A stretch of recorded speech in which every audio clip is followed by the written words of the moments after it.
Alex Hanser here. We're leaving the Portland area.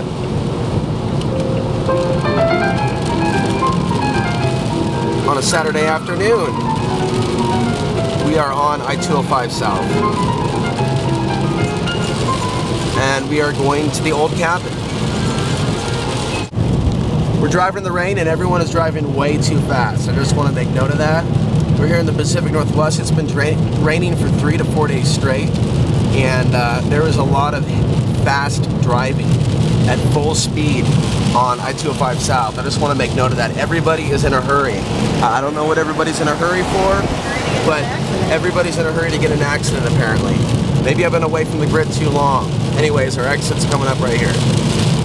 Okay, we're off the freeway now, 224 east, which heads to Estacada, and this is what leads you to more greenery outside the Portland area. There's many ways outside of the Portland area, but I think that this is one of the more special. But you should know that in the case of an emergency, I think that there would be a lot of that this would be Checkpoint Central. I think this place would be Checkpoint Central. They have a military base out here. And there was recently a solar flare. We have 40 earthquakes in the last week around the St. Helens area. So I think that there is an intensity in the air. Now look at this. The land of the ancient forest.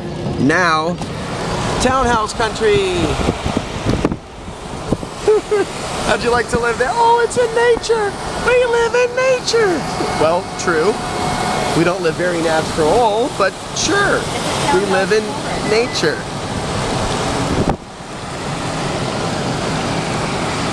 You know, in the kingdoms of Europe and Rome, they lived in nature. You know, when they made their first acquisition of a town, they were living in nature. They're acquiring the trees.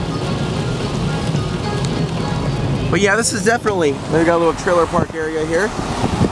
There are definitely some cool trailer park communities that you can be a part of out here, where you know, being fucked up all day and having multiple kids in the same tree. It's not a big deal. Not a big deal. They're in nature. They're living in nature. They're green. They're green friendly. Yeah. Absolutely. Totally green friendly. You'll also notice this is beautiful.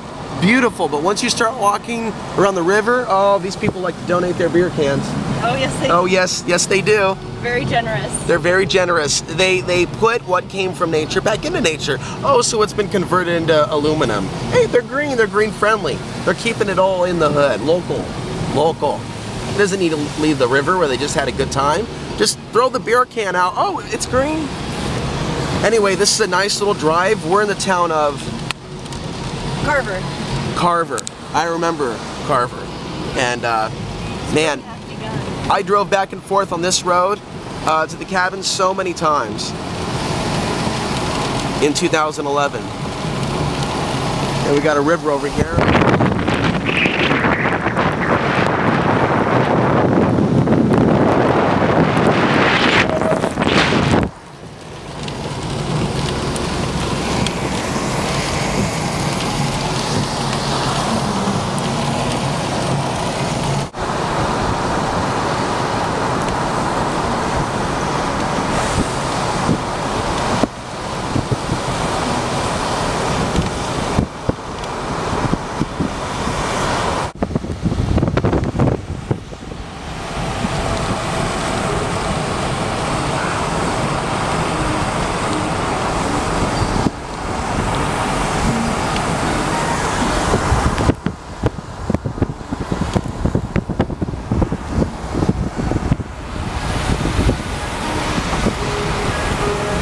You know, there's a lot of people that are migrating to Portland.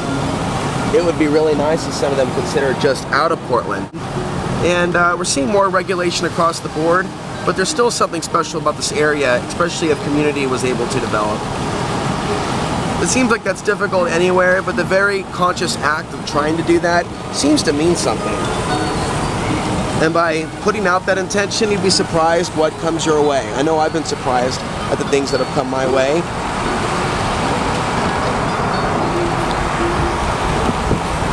And all I can say is for those of you that aren't into the desert world, for those of you that want greenery and you like the trees and you like rain, what are you seeing right now? You're seeing something you probably never see in Colorado.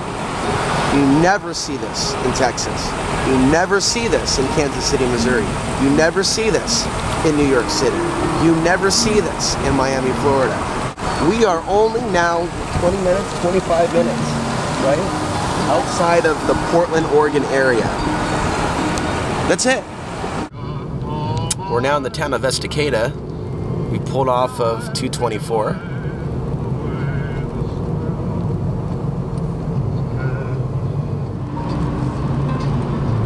Okay, we've got our food from the Thriftway, and we're already 15 minutes outside of town.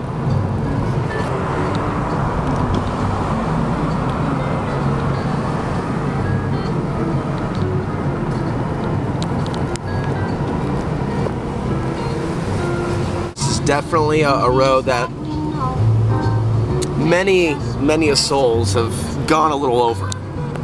We'll just leave it, like, say, right around the spot, like right here. So there's a lot of spiritual energy in this just general area, and I definitely think it crosses the spectrum from gargoyle to fairy. But yeah, that's what makes areas like this pretty beautiful. We're hoping for more sunshine today, and this will clear out. Say maybe around 4 or 5 o'clock would be good. You're about to see what my car was able to do starting about now. Look at that drop off. And this is why it's very important to drive very slow on this road, because you can't see who's coming around the corner. Nobody can. So this was basically, I just want you to see the drop off. In that little 1985 Toyota pickup. Rear wheel drive was able to do that. So the average refugee wouldn't be out here. You know what I'm saying? The average refugee with a pack wouldn't walk down something like this, not knowing where they're going and how long they would come with a car, and they would probably come with an intention to kill and take whatever was theirs if they came down this road. This would be a high risk area potentially if the people at the bottom of the hill attempting to survive it weren't armed. But you have to look at what the emergency is. Not all emergencies or prepping situations are one size fits all. Earthquakes require a certain response. A food riot or something requires a certain response. Your city being invaded by a foreign army, that's going to be a different response. Martial law is a different response. A cascade of all these things at once, holy shit, just get away from anybody you don't know very well. That's where the underground bunkers come into play. I'm sorry. I'm sorry. Anyway, with that, I'm going to take a break. This is a great time for prayer, though. I am serious, because these are crazy times. We are here at the in the woods spot, somewhere out there. It's definitely not a desert. It's definitely very wet. We're now in the cabin where I stayed in 2011 for about 6 months, just outside of Estacada. And it is here in this very cabin where I stored some of my stuff. And while I'm not going to show you all of it, I'm going to show you a few things that I'm glad that I still have. For example, this crossbow, 250-pound drawback. A lot of advantages to having a crossbow like this. Whoops.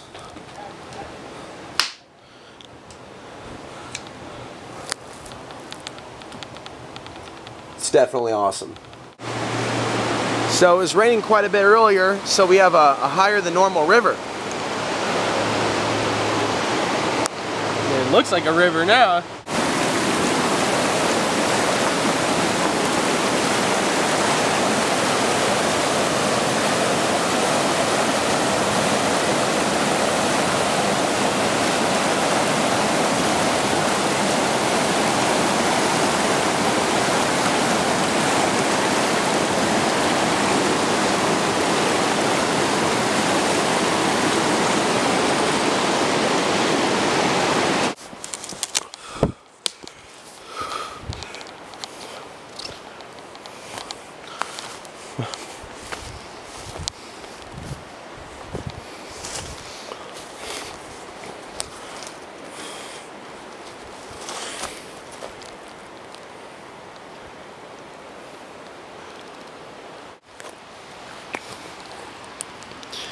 Baby tree in the forest.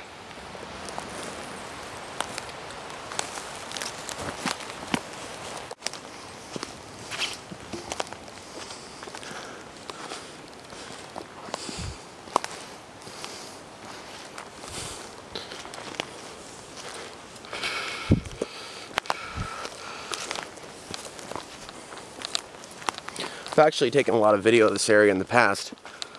I just didn't upload it. This is how green it can get.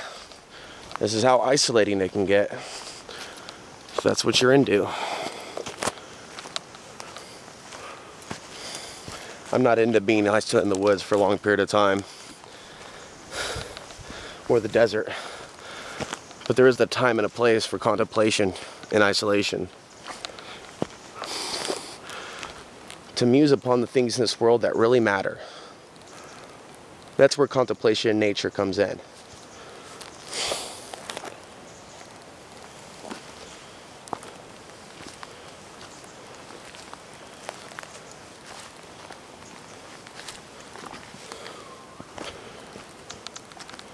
Up here.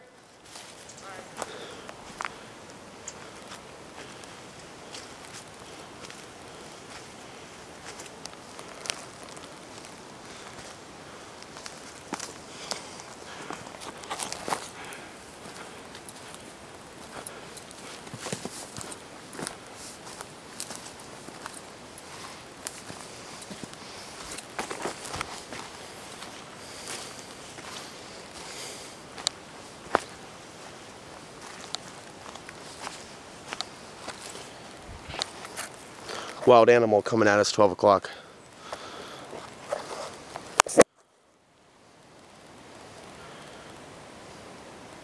Watch out for that guy. He's trouble.